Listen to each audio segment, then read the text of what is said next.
preflop is a bit difficult because the live environment is so different than anything computer generated, and so a lot of guys don't have a point of reference. And as far as I know, as I'm making this is the first place that you will actually get to see something like this. So this is an 8-handed simulation.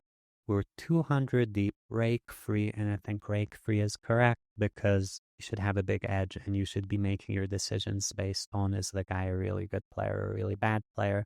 What I did here is I forced the under the gun player to raise this range, 23% of hands, to 5 big blinds.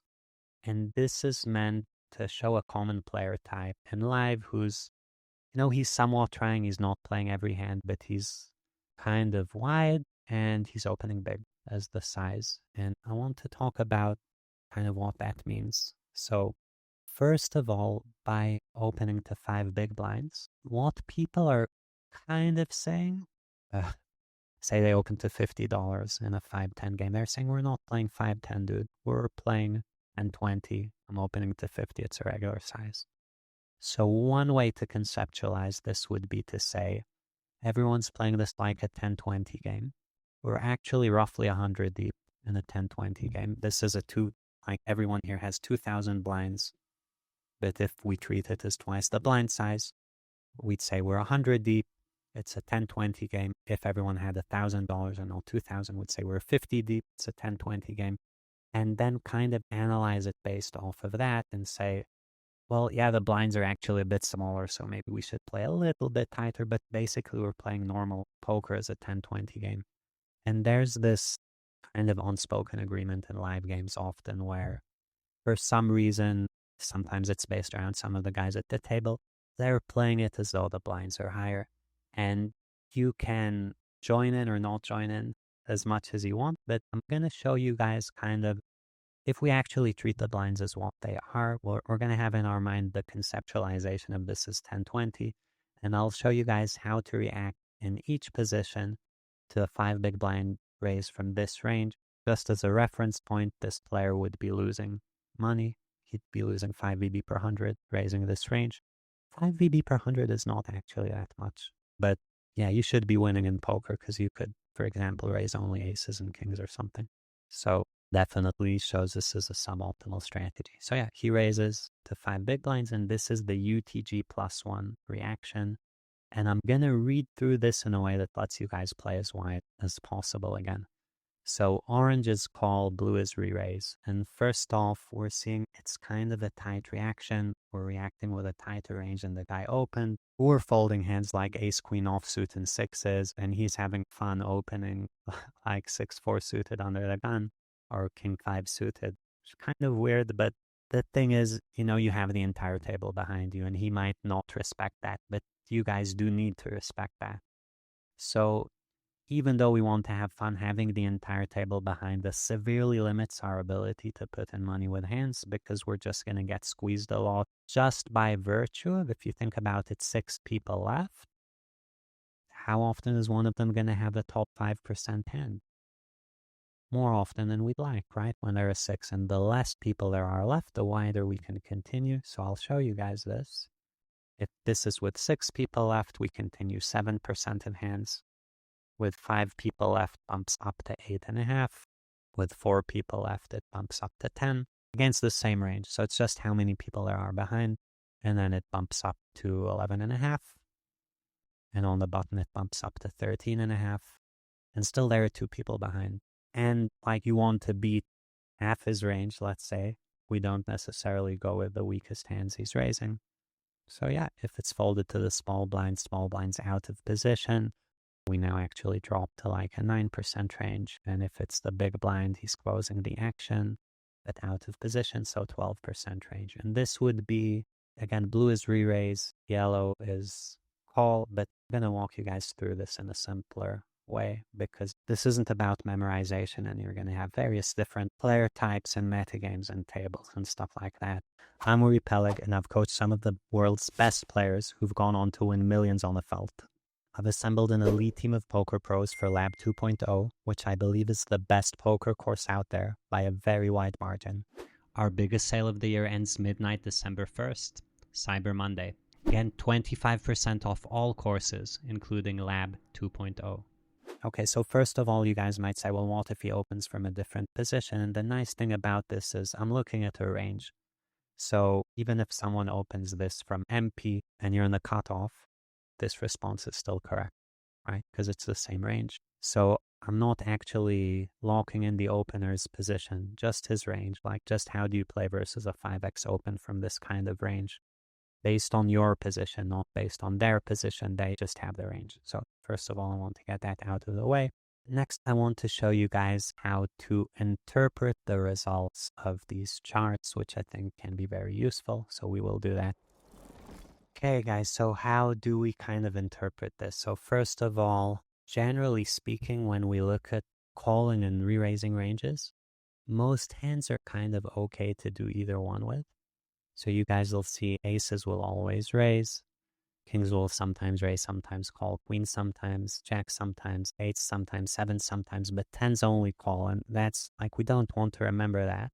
But if we look at the EVs, these numbers 0.38 versus 0.34, and this sim is not like NASA accuracy, send a rock to the moon level. They're close enough. So all of these hands, anything you can call, you can also raise. Anything you can raise, you can also call, with the exception of aces, usually which you just want to raise. See king jack suited, saying EV raising is calling. So basically when I look at this range that continues, I'm thinking this is the range that continues. And any of these hands I can either re-raise or call, and it's just kind of up to me based on a million soft factors at the table, who the guy is, what you're more comfortable playing, just whatever you want. But this sim kind of tells you you can do either one with most of these hands. Like you prefer to re-raise aces and ace king, and you'd rather re-raise kings than re-raise tens, but you could go either way. You can slow play one, re-raise the other, if there are lots of squeezers at the table or whatever. So that's first off. Second off, I think of this as hand types. So while this will give you kind of a stop, right? We go up to queen jack suited, but no jack 10. We have 6-5, but not 6-7, right? So it has these kind of stops.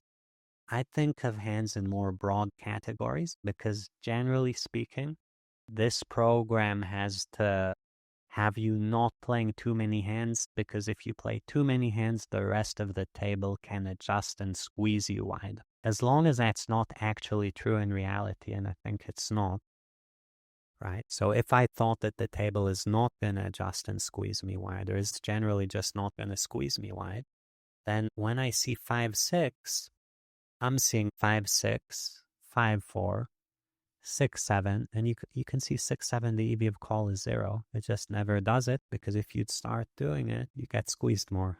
And 7-8 looks a bit bad, 8-9 looks a bit bad, but yeah, say 7s is in here as 0, 6 is minus 0.1, 5 is minus 0.15, so they get a bit progressively worse. I mean, if king queen is in there, surely ace queen can be in there. If queen jack suited can be in there, jack 10 suited can be in there, 10-9 suited can be in there, presumably, right? Now, as I'm clicking through these, you guys can see the EVs shifting, but this program is a bit of an abstraction, so it's not accurate in these regards. And when I see this, the way I interpret this is when someone opens this 24% range, I can go, so if I can go ace 5, ace 4, I can go ace 3, ace deuce. If I can go king, jack, queen, jack, jack 10. If I can go 7s plus, I can probably go 5s plus. Go ace, queen, ace, king, king, jack. And then, like I said, if 6-5 is in there, then, 4-5 and 6-7, and we can put all of these in there, even though they're not the same, but, close enough. So I'd be saying, these are kind of the hands I would consider playing, okay? This is as wide as I would take this. And this is with 6 other people behind me. And then the way I would treat this is I'd say, if I have a read on this guy, or if the table is kind of weak passive, like they're not going to squeeze very much. Main thing that's bad for these hands is getting squeezed, because then, you might call the squeeze, but your equity in the pot, your EV, diminishes drastically, and it goes very quickly down to around 0. So as long as the table is not squeezing very much and people are playing a bit tight, where they might say, oh, UTG open and you called, I'm going to be careful, you know, just going to call my tens and jacks. I'm just going to call my ace queen and they re-raise fairly nitty. Or there are just bad players behind. All of these hands are playable, and they're playable either as a re-raise or as a call, both okay. So this is as wide as I would take it. Now, as we kind of go through further positions, so less people behind, you'll see king 10 suited getting in there. This is now queen 10 suited getting in there. Here, ace jack offsuit, and when you see ace 9, ace 8 suited, you can kind of throw in a7, a6 a bit. And then on the button, we see jack 9, so in my mind, that's 10-8 as well, and maybe 9-7. And if you see ace 10 but not ace jack, certainly it's ace 10, ace jack, and king jack, right? All of these would now be in there for me. So this is kind of how I'm treating this. And I think as a general rule of thumb, what we're saying is when this guy who opens 23% of hands opens, we can play pocket pairs, suited connectors, the better suited aces, so not a6, a7, a8 necessarily, but let's say suited aces, suited broadways, king, queen off, ace, queen off. That's our general range. The more people behind us, we're going to be a bit tighter. The less people behind us, a bit looser. Any hand can 3-bet or call, but you have your general response, and I think that's a good and important baseline to have in a good place to start or playing this situation pre-flop. Our biggest sale of the year ends midnight December 1st, Cyber Monday. Again, 25% off all courses, including Lab 2.0.